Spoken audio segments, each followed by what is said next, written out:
साथियों नमस्कार। हिमाचल प्रदेश के अंदर एक और जो है नया विज्ञापन शिक्षक भर्ती का जारी हुआ है। अभी 2 दिन पहले एक और विज्ञापन आया था, वहाँ पे आपको मालूम था कि फिजिक्स केमिस्ट्री बायो और कॉमर्स की पोस्ट आई थी। तो अभी जो विज्ञापन आपका आया है वो 808 पोस्ट के लिए आया है। अब इस 808 पोस्ट में जो 808 पद आए हैं, इन 808 में किस किस सब्जेक्ट की पोस्ट हैं उन सब पे हम लोग चर्चा करेंगे।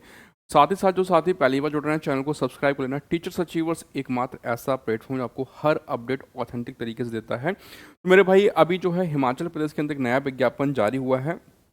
2 दिन पहले ही एक और विज्ञापन आया था जिस पे हम बात करेंगे यहाँ पे। तो मेरे भाई यहाँ पे मेन फोकस है कि किस विषय के कितने पद जो है इसमें हमको देखने को मिल रहे हैं। तो ये ध्यान रखिए, जो परसों विज्ञापन आया था उससे अलग रहेगा।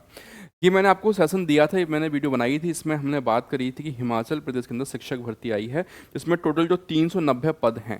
ठीक है, अब ये 2 दिन पहले का ही विज्ञापन था, लेकिन आज एक और जो विज्ञापन है नया, वो विज्ञापन देखने को हमको मिला है।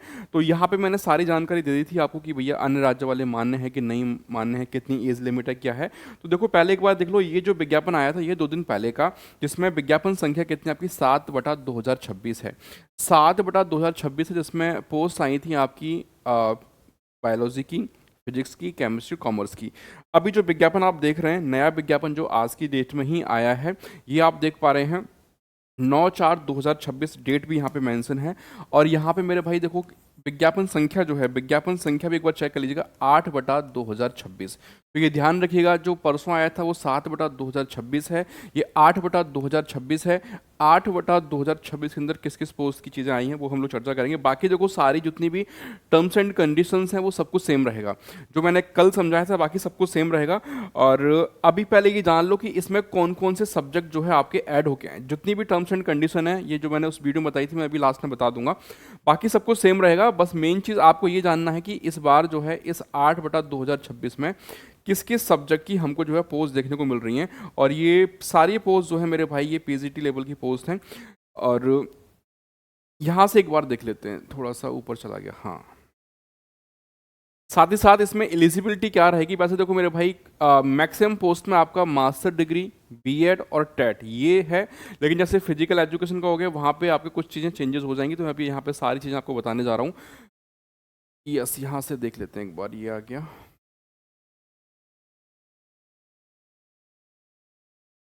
यहीं से स्टार्ट है, एक बार ये देख लीजिएगा ना, यहाँ से एक बार देख लीजिएगा मेरे भाई। आप देख पा रहे हैं यहाँ पे सबसे पहली जो पोस्ट है आपकी वो है म्यूजिक टीचर की। सबसे पहली पोस्ट यहाँ पे आप देख पा रहे हैं ये म्यूजिक टीचर की है, जिसमें टोटल पोस्ट कितनी है आपकी म्यूजिक टीचर के अंदर जो पोस्ट है आपकी वो है 118 पोस्ट हैं म्यूजिक टीचर की हैं। और ये पीजीटी है ना, ठीक है, ध्यान रखिएगा पीजीटी में है। अब क्वालिफिकेशन क्या क्या है, मास्टर चाहिए, बीएड चाहिए और टेट चाहिए। लेकिन कुछ में जो है आपका टेट नहीं चाहिएगा, बता दूंगा मैं कहाँ पे नहीं चाहिएगा। ठीक है, इसके बाद दूसरा देख रहे हो आप टीचर ड्राइंग। ठीक है, टीचर ड्राइंग की जो पोस्ट है वो है कितनी 118 पोस्ट है। अभी इसकी एलिजिबिलिटी क्या रहेगी वो आगे बता दूंगा। नेक्स्ट चलते हैं, तो इसके बाद अगली पोस्ट अगर आप देख पा रहे हैं तो टीचर संस्कृत। ठीक है, यहाँ पे आप देख पा रहे हैं संस्कृत की पोस्ट है। ये पोस्ट जो संस्कृत की है, कितनी पोस्ट है टोटल 118 पोस्ट संस्कृत की हैं।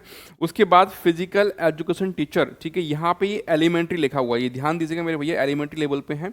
यहाँ पे अगर आप देखेंगे तो यहाँ पे कितनी पोस्ट है, 118 पोस्ट आपकी फिजिकल एजुकेशन टीचर की हैं। नेक्स्ट चल लेते हैं, इसके बाद जो अगली पोस्ट आप देख पा रहे हैं टीचर हिस्ट्री, 86 पोस्ट है हिस्ट्री की। उसके बाद देखेंगे यहाँ पे तो टीचर हिंदी, हिंदी की जो पोस्ट है आपकी वो है 151। 151 अच्छी खासी पोस्ट जो है हमको टीजीटी हिंदी में देखने को मिल रही हैं। उसके बाद थोड़ा सा और देख लेते हैं, तो टीचर ज्योग्राफी की 99 पोस्ट आपको नज़र आ रही होंगी। फिर और चलते हैं तो मेरे भाई यहाँ पे आ गया आपका मिनिमम एसेंशियल क्वालिफिकेशन, इतनी पोस्ट आई है, मतलब कौन कौन से सब्जेक्ट चाहिए मैंने सारा बता दिया। तो सारे सब्जेक्ट आप चेक कर लीजिएगा। इससे पहले बाकी के आपके बायोलॉजी, केमिस्ट्री, फिजिक्स, कॉमर्स की पहले आ चुकी हैं। और जो रिमेनिंग थे वो जो है आपके 8/2026 के अंदर आ चुके हैं। अब देखो मेरे भाई जो क्वालिफिकेशन है म्यूजिक टीचर में आप देख पाएंगे, तो म्यूजिक टीचर में साफ साफ उन्होंने लिखा है क्या चाहिए भैया कि मास्टर डिग्री चाहिए। ठीक है, और आपके पास क्या है 50% मार्क्स होने चाहिए, और वो भी किसमें, in vocal instrumental from recognise university. भैया आप म्यूजिक की बात कर रहे हैं तो इसमें म्यूजिक में आपने क्या कर रखा हो, मास्टर डिग्री कर रखी हो। कहने का मतलब है कंसर्न सब्जेक्ट में आपकी मास्टर डिग्री प्लस बीएड। ठीक है, देखिए यहाँ पे क्या है, बीएड आपका कंपलसरी है। बैचलर ऑफ एजुकेशन जो है कंपलसरी है, यहाँ भी 50% चाहिए, साथ ही साथ टेट भी चाहिए जो कि आपका हिमाचल बोर्ड द्वारा करवाया जाता है। तो टेट कंपलसरी है, बीएड कंपलसरी है म्यूजिक के लिए। ड्राइंग की बात कर लेते हैं। ड्राइंग में देखो आपके पास क्या ऑप्शन है, 10+2 with 50% marks with 2 years diploma in art and craft teacher from a recognise university. आपने 12th कर रखा है, 12th के साथ साथ आपने 2 साल का डिप्लोमा किया हुआ है आर्ट एंड क्राफ्ट टीचर में, तो आप एलिजिबल होंगे। या फिर इसके अलावा आपने बैचलर ऑफ आर्ट्स कर रखा है विद फाइन आर्ट, यानी बीए कर रखा है आपने फाइन आर्ट में, ठीक है, विजुअल आर्ट में, ठीक है, तो भी आप क्या हैं, एलिजिबल हैं। और साथ ही 50% मार्क्स आपके यहाँ पे भी चाहिए। या फिर master degree in fine arts visual arts, master degree है तो भी। देखो भाई, जो साथी ड्राइंग वाले हैं, ड्राइंग वाले साथी विशेष ध्यान दीजिएगा। यहाँ पे आपके पास जो है, अगर आपने 12th किया हुआ है, 2 साल का डिप्लोमा किया है आर्ट एंड क्राफ्ट में, तो एलिजिबल हैं। आपने बैचलर ऑफ फाइन आर्ट्स कर रखा है, विजुअल आर्ट्स कर रखा है, तो आप एलिजिबल हैं। आपने मास्टर डिग्री कर रखी है फाइन आर्ट्स में, विजुअल आर्ट्स में, तो आप एलिजिबल हैं। उसके बाद देखेंगे यहाँ पे proficiency teaching Hindi and English, और यहाँ पे सबसे बड़ी बात अगर आप देख पा रहे हैं मेरे भाई, तो यहाँ पे बीएड और आपका टेट कंपलसरी नहीं मांगा गया है। आप लोग देख पा रहे होंगे यहाँ पे आपका बीएड और टेट जो है वो कंपलसरी नहीं मांगा गया है कहीं पर भी, ठीक है। तो कुल मिला के जो आपके ड्राइंग टीचर हैं, ड्राइंग टीचर के लिए आपका ना बीएड चाहिए, ना ही आपका क्या है टेट चाहिए, ठीक है। पहली बात क्लियर। अब संस्कृत की बात कर लेते हैं। संस्कृत में सेम भाई, मास्टर डिग्री चाहिए, बीएड चाहिए, और आपका क्या है, टेट भी चाहिए। तो संस्कृत में टेट चाहिए, बीएड भी चाहिए। फिजिकल एजुकेशन टीचर की अगर बात कर लेते हैं, तो यहाँ पे आप देख पाएंगे सीनियर सेकेंडरी और it's equivalent examination pass with at least 50% marks and diploma in physical education DPEd. देखो मेरे भाई, आपने 12th के बाद जो है डीपीएड कर रखा है, मतलब 12th पास हैं, 50% हैं आपके, और आपने डीपीएड कर रखा है, तो आप एलिजिबल हैं, ठीक है। या फिर आपने बैचलर डिग्री कर रखी इन physical education with 50% marks, BPEd जिसको आप लोग बोलते हो, ठीक है, तो आप एलिजिबल हैं। या फिर bachelor degree with physical education as an elective subject with 50% marks in physical education from a university recognised by HP government, तो भी आप एलिजिबल हैं। या फिर इन्होंने बोला है for ex-servicemen candidates senior secondary school 10+2 is equivalent examination with pass course of PTI from Army School of Physical Education Poona, ठीक है, ये चीज़ ध्यान रखिएगा। अब इसके बाद यहाँ पे इन्होंने प्रोफिशिएंसी में हिंदी और इंग्लिश की प्रोफिशिएंसी मांगी है, लेकिन यहाँ पे आप देख पाए तो यहाँ पे भी आपका बीएड और आपका टेट कंपलसरी नहीं है। तो 2 चीज़ें आपने ध्यान रखी मेरे भाई, कि जो म्यूजिक टीचर, जो आपका ड्राइंग टीचर है, देखो यहाँ से एक बार फिर से बता देता हूँ शुरू से आपको।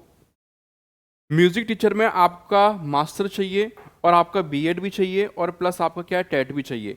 जब बात करते हैं ड्राइंग टीचर की, तो ड्राइंग टीचर के लिए ना तो बीएड चाहिए, ना ही आपका टेट चाहिए। तो ड्राइंग टीचर फ्री है बीएड से और किससे, टेट से। इसके अलावा जो फिजिकल एजुकेशन टीचर है, फिजिकल एजुकेशन में नो बीएड नो टेट, ठीक है, ये भी ध्यान रखिएगा, ना ही फिजिकल में चाहिए आपका बीएड और टेट। हिस्ट्री में तो सेम रहेगा, मास्टर डिग्री चाहिए, बीएड चाहिए, ठीक है, ये कंपलसरी है आपका, टेट भी चाहिए। हिंदी में भी मास्टर डिग्री चाहिए, बीएड चाहिए और टेट चाहिए। ज्योग्राफी में भी मास्टर डिग्री चाहिए, बीएड चाहिए, टेट चाहिए, मतलब ये चीज़ें हैं। अब देखो सिलेबस वही है जो वहाँ पे बताया गया था, ये मैं एक बार इसको जो अपडेट है बाकी सारी वो यहाँ दिखा देता हूँ, जो भी हमने यहाँ पे भी डिस्कस किया था। यहाँ पे आप देख पा रहे हैं, ये तो पुरानी पद थे, जो 390 पद आए थे, इसमें बायोलॉजी के 78 थे, 78 केमिस्ट्री थे, और 78 आपके किसके थे, फिजिक्स, और 150 थे कॉमर्स के, ठीक है। इसके बाद यहाँ पे अगर आप देख पा रहे हैं मेरे भाई, तो यहाँ पे जो बात मैंने बताई थी कि भैया जो आपका एग्ज़ाम होगा, एग्ज़ाम टोटल जो है आपका जो है 120 प्रश्नों का आपका एग्ज़ाम होगा, 120 नंबर रहेंगे, और 90 मिनट का समय आपको मिलेगा, यानी 1.5 घंटे का समय आपको मिलेगा। और जो पाठ्यक्रम की बात थी, पाठ्यक्रम सेम ही है। संबंधित विषय से जो नॉलेज है वो मतलब जैसे आप मान लो हिस्ट्री से कर रहे हैं, आप केमिस्ट्री से कर रहे हैं, आप बायोलॉजी से कर रहे हैं, तो वो सब्जेक्ट नॉलेज प्लस सामान्य ज्ञान एचपी व राष्ट्रीय, मतलब सामान्य ज्ञान पूछेगा, आप जनरल नॉलेज पूछेगा कहाँ की, हिमाचल की और नेशनल लेवल की, ठीक है। समसामयिक विषय हो गए, तार्किक तर्क हो गए, सामान्य अंग्रेजी और हिंदी हो गई मैट्रिक स्तर तक की। तो कुल मिला के ये है कि अपने विषय का ज्ञान आपको रखना है, और हिमाचल प्रदेश का जीके जीएस, साथ साथ राष्ट्रीय लेवल का जीके जीएस और करंट अफेयर्स, ये आपको तैयार करना, ये रहेगा आपका पाठ्यक्रम। इसके बाद जो क्वालिफाइंग मार्क्स था, क्वालिफाइंग मार्क्स मैंने बताया था यहाँ पे, अगर आप जनरल कैटेगरी से आ रहे हैं तो 45% चाहिएगा, और रिजर्व कैटेगरी से हैं तो 40% चाहिए होगा, मतलब 120 का 45% यूआर के लिए, 120 का 40% सेक्शन जो है आपका रिजर्व कैटेगरी के लिए, तो आप क्वालिफाई माने जाएंगे। ठीक है, और ये आपका सेक्शन की योग्यता थी, मैंने बता ही दिया था। सेक्शन योग्यता में आपकी मास्टर डिग्री जो है वो होनी चाहिए, ठीक है ना, मास्टर डिग्री होनी चाहिए संबंधित विषय में। लेकिन ड्राइंग टीचर और फिजिकल एजुकेशन के लिए बीएड और टेट आपका कंपलसरी नहीं है, बाकी सब में आपका बीएड चाहिए और टेट भी चाहिए, लेकिन दो में नहीं चाहिएगा बस, ठीक है। एज लिमिट की बात करें तो 18 से 45 वर्ष जो है एज लिमिट रखी गई थी, और 5% की छूट रहेगी बाकी लोगों को। तो ये सारी बातें थी जो मैंने बताई थी। उसके बाद मेरे भाई देखो, ये सारी बातें बताई थी कि आपको क्वालिफाइंग 45 चाहिए और 40 चाहिए रिजर्व के लिए, ठीक है। और हाँ, सबसे बड़ी बात, जो कंडीशन पहले थी 7/2026 में अन्य राज्य कैंडिडेट के लिए, वो भी इसमें ही रहेंगी। जो अन्य राज्य वाले साथी हैं उनके लिए ये साफ साफ है कि आपने 10th और 12th हिमाचल बोर्ड से कर रखा है, 10th और 12th आपने हिमाचल बोर्ड से कर रखा है, तो ये आप अप्लाई कर सकते हैं। गैर हिमाचली उम्मीदवारों के लिए शर्त है क्या, कि उन्होंने अपनी मैट्रिक और 10+2 की शिक्षा हिमाचल प्रदेश के संस्थानों से की हो। कुल मिला के इन्होंने नोटिफिकेशन में अदर स्टेट को शामिल तो किया है, लेकिन ये शर्त लगा दी है कि जो अदर स्टेट वाले कैंडिडेट हैं उनका 10th और 12th होना चाहिए कहाँ से, हिमाचल प्रदेश से। तो मेरे भाई ये चीज़ आप ध्यान रखिएगा जो अदर स्टेट वाले साथी हैं। ये सारी अपडेट थी, और एक और नया विज्ञापन जो हमको देखने को मिल गया। बाकी अब जो भी साथी तैयारी कर रहे हैं, आप इसमें से किस एग्ज़ाम की तैयारी कर रहे हैं, और आप चाहते हैं कि अगर टीचर अचीवर्स इसमें से किसी भी सब्जेक्ट का बैच अगर लेके आए, तो एक बार वो कमेंट करके जरूर बताइएगा कि। लेकिन अभी हमारे पास जो बैच है इसमें, वो बायोलॉजी का बैच है। मैंने कल भी आपको उस दिन बताया था कि बायोलॉजी जो बायोलॉजी वाले साथी हैं वो हमारे इस वाले बैच के साथ आ सकते हैं। बहुत बेस्ट कंटेंट इसमें आपको मिलेगा।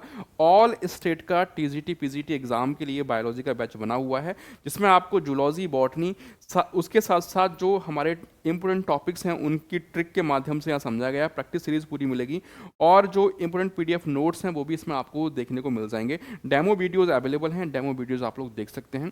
बाकी इसके अलावा और किस विषय की आप तैयारी कर रहे हैं वो कमेंट करके बता सकते हैं, ठीक है। कोई डाउट रहेगा तो कमेंट करके पूछ लीजिएगा। मिलेंगे आपसे अगली अपडेट के साथ, तब तक अपना ध्यान रखिए, हंसते रहिए, पढ़ते रहिए, मुस्कुराते रहिए। Thank you so much.